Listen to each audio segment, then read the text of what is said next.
Hi ladies and gentlemen, today what we are going to do is we are going to take this piece of foam and we are going to start turning it into a three-dimensional sculpture of a bird. The first thing you need to do is you need to trace out the shape onto a sheet of manila paper using a marker. After you have it traced, the next thing that you're going to do is you're going to divide it into segments. I like to make it so there are at least 4 segments on this piece, and each one should be its own solid shape. Right now I have segment 1, segment 2, and I'm going to put this one on an angle, segment 3, and segment 4. Once I have these traced, I need to make a little map of these pieces so I can fit my puzzle back together. So I'm going to draw the shape again, and I'm going to recreate it in a mini version so that I'm able to easily put all of my pieces back together. Once I have that done, the next thing I'm going to do is I need to take a scissors and cut out the work. Excuse me while I get a scissors. Here we go. So each piece is going to need to be cut apart.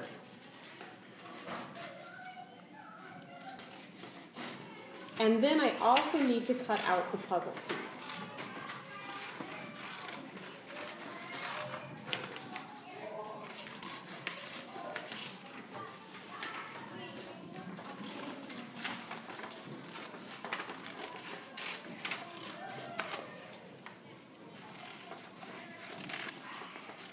I can determine which piece fits which body part, and I'm going to place them on another piece of paper, and I'm going to figure out where I want each piece.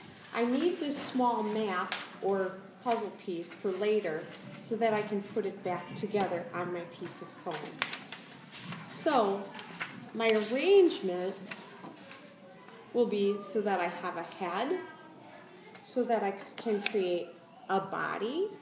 I need to decide if I'm going to have a foot, and then maybe I would create it so I have either a tail or a wing.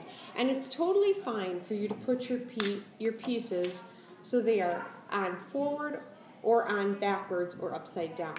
So once you have a good layout, you're going to trace around your pieces, and you're also going to want to have them numbered so that when it's time for you to, after you have your pieces cut out, you can easily identify where you're going to have each piece. The other thing that's important is that you put the numbers down as to how these pieces fit in place. So number 2 goes there, 3 goes here, 4 goes here, and then number 1 will go here. Now it's time for me to put my puzzle back together on my piece of foam. Good thing I have my little map. My map tells me that piece 4 is going to go on the back end. Piece 3 is going to go in the second spot. Piece 2 will get turned over in here, and piece 1 goes on the very end.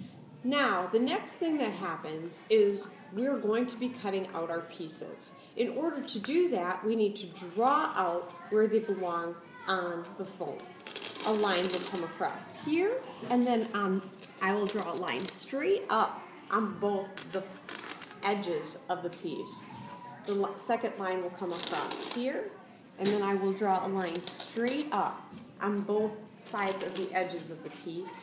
And then my final line is this curved line that comes across here, and my straight lines go up. The most important thing is about making your pieces is so that they're big enough so that you can actually use them.